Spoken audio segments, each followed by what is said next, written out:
सुनील कुमार एक middle class family का आदमी जिसके घर में 4 बेटियां थी और 3 बेटियों की शादी उसने किसी तरह से कर्ज लेकर किया और आज चौथी बेटी की शादी है। सुनील के घर में सारे रिश्तेदार सारे रिलेटिव आ चुके थे और पूरे घर में खुशियों का माहौल था, लेकिन सुनील अंदर ही अंदर से काफी परेशान लग रहा था और तभी उसके पास कई सारे फोन कॉल्स आने लगते हैं, जिससे सुनील परेशान होकर खुद को अकेले कमरे में बंद कर लेता है और फोन कॉल रिसीव करता है।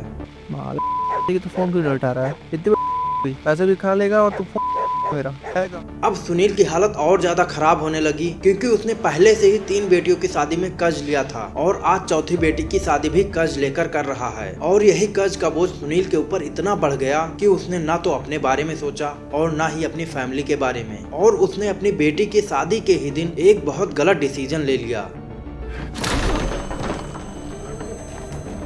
लेकिन ये कहानी सिर्फ सुनील की नहीं, आज भी इंडिया में हजारों ऐसे केस देखने को मिलते हैं।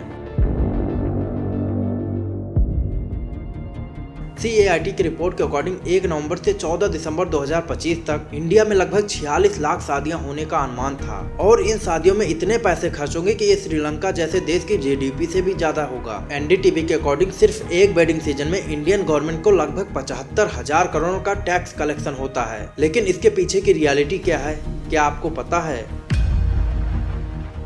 मनी कंट्रोल के रिपोर्ट के अकॉर्डिंग इंडिया के मिडिल क्लास फैमिलीज की शादियों में ऑन एन एवरेज 12 लाख रुपए खर्च होते हैं। लेकिन शॉकिंग बात यह है कि वही फैमिलीज अपने बच्चों की 18 साल तक चलने वाली एजुकेशन में इतने पैसे खर्च नहीं करती जितना पैसा उनकी शादियों में खर्च किया जाता है। लेकिन आप एक बार खुद सोच कर देखो, यही फैमिलीज अपने बच्चों के एजुकेशन पे इतना पैसा खर्च करें तो हाईएस्ट चांस हो सकता है कि ये अपनी और अपने बच्चों की लाइफ और ज्यादा बेटर कर सकते हैं। बट रियलिटी ये है कि ये सारी फैमिली सिर्फ एक दिन चलने वाली शादी में अपने सालों की मेहनत की कमाई लगा देते हैं और अगर पैसे कम पड़ते हैं तो कई लोग बैंक से लोन लेते हैं और कई लोग अपने रिश्तेदारों से कर्ज लेकर शादी बड़े धूमधाम से करते हैं, सिर्फ इसीलिए कि उनकी सोसाइटी और उनके समाज में उनका नाम हो सके और उनकी शादियों में लोग आकर उनकी रईसी देख सकें। लेकिन ये सब काफी हद तक ठीक भी है उन फैमिलीज के लिए जिनके पास पैसे होते हैं, बट उनका क्या जो अपनी प्रॉपर्टी बेचकर, अपना खेत बेचकर या बैंक से लोन लेकर अपने बच्चों की शादियां करते हैं। और ऐसी एक ही शादी उस गरीब पिता के लिए सालों साल का दर्द बन जाता है, क्योंकि आज के टाइम पर लोग मूवीज और रील्स से इन्फ्लुएंस होकर डेस्टिनेशन वेडिंग, प्री वेडिंग जैसे शो ऑफ करते हैं और अननेसेसरी खर्च करते हैं। लेकिन उस पिता के बारे में कोई नहीं सोचता जिसके ऊपर लोन का प्रेशर और रिश्तेदारों से कर्ज का प्रेशर बढ़ता जाता है और इन सब का रिजल्ट हमें कुछ इस तरह से देखने को मिलता है। और जो लोग इस कर्ज को चुकाने की कोशिश करते हैं वो सालों साल इस कर्ज से उभर ही नहीं पाते और कई बार इसी वजह से उनको इंसल्ट भी झेलनी पड़ती है। 1955 में इंडियन गवर्नमेंट एक लॉ लाती है, द एसेंशियल कम्युनिटीज एक्ट, और इस एक्ट का पर्पस था कि इंडिया में फूड शॉर्टेज को कम किया जा सके, क्योंकि उस टाइम पे इंडिया में फूड क्राइसिस था और लोग भूख से मर रहे थे। बट उस टाइम पे जो रईस थे उनकी शादियों में या और किसी फंक्शन में बहुत ज्यादा फूड वेस्टेज होता था और एक तरफ इंडिया के गरीब लोग भूख से मर रहे थे। लेकिन इस एक्ट को लाने के बाद शादियों में कितनी दाल बनेगी इसका भी परमिशन गवर्नमेंट से लेना पड़ता था और शादियों में 25 गेस्ट से ज्यादा अलाउ भी नहीं था। इनफैक्ट 25 लोगों से ज्यादा का खाना भी नहीं बन सकता था। फिर इसके बाद इंडिया में ग्रीन रेवोल्यूशन होता है और इंडिया में फूड क्राइसिस का प्रॉब्लम सॉल्व होने लगता है। धीरे धीरे चीजें लाइन पे आने लगती हैं। इसके बाद गवर्नमेंट इस एक्ट पर सारे रिस्ट्रिक्शन हटा देती है। चलो ये सब तो ठीक है, लेकिन असली प्रॉब्लम कहाँ से शुरू होती है इसे भी समझते हैं।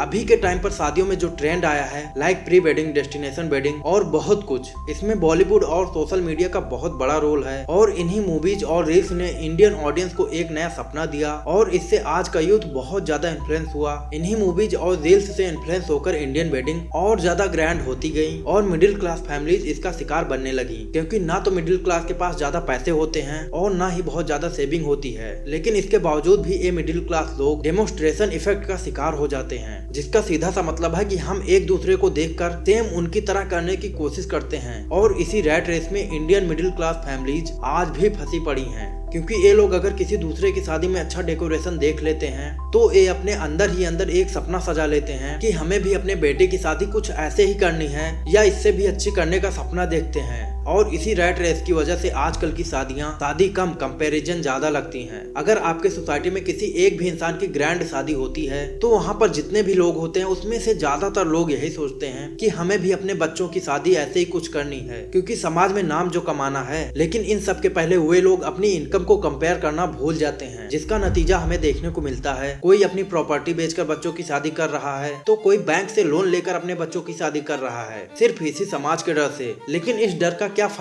फायदा अगर आपको अपनी प्रॉपर्टी बेचनी पड़ रही है सिर्फ इसी वजह से कि समाज में आपकी वाहवाही होगी। और क्या फायदा कि आपको शादी में बैंक से लोन लेना पड़ रहा है और अपनी पूरी लाइफ सेविंग खर्च करनी पड़ रही है सिर्फ एक दिन की शादी के लिए, जबकि वही पैसे आपने कई सालों में जमा किए होते हैं और आपके कई सालों की मेहनत होती है। लेकिन आप सब ये इसीलिए करते हो कि समाज में आपका एग्जाम्पल सेट होगा और समाज में आपकी वाहवाही होगी। बट आपका समाज आपको दे क्या रहा है? सारी तकलीफ, सारी प्रॉब्लम आपको खुद झेलनी पड़ती है, तो समाज का इतना डर क्यों?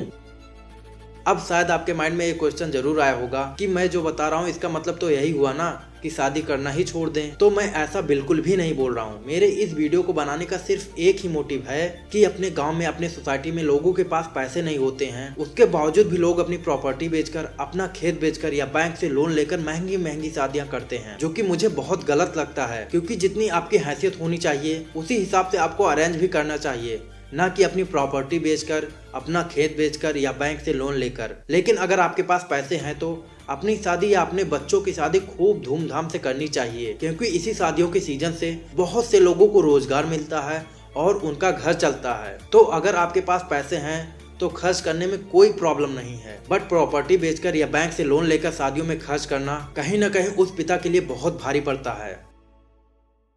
तो इस वीडियो को बनाने में काफ़ी ज़्यादा मेहनत लगी है। मुझे पता है मेरा फेस एक्सप्रेशन, मेरी बॉडी लैंग्वेज बहुत गंदी है, बट मैं इस पे काम कर रहा हूँ, कोशिश कर रहा हूँ कि धीरे धीरे इस चीज़ को इम्प्रूव करूँ और आप लोगों को बेटर एक्सपीरियंस हो सके मेरी वीडियो के साथ। इस चीज़ की मैं पूरी कोशिश करता हूँ। और अगर आपको वीडियो थोड़ी सी भी अच्छी लगी हो तो आप कमेंट में बताना, अपना फीडबैक जरूर देना कमेंट में। अगर वीडियो अच्छी लगी हो तब भी फीडबैक देना और बेकार लगी हो तब भी अपना फीडबैक देना, जिससे मैं अपने वीडियोज़ को और ज़्यादा इंप्रूव कर सकूँ। और मैं पूरी कोशिश करता हूँ कि वीडियो देखने में आपको मज़ा आए। तो अगर वीडियो थोड़ी सी भी इंटरेस्टिंग लगी हो तो वीडियो को लाइक करना और चैनल को भी सब्सक्राइब कर लेना। मिलते हैं नेक्स्ट वीडियो में।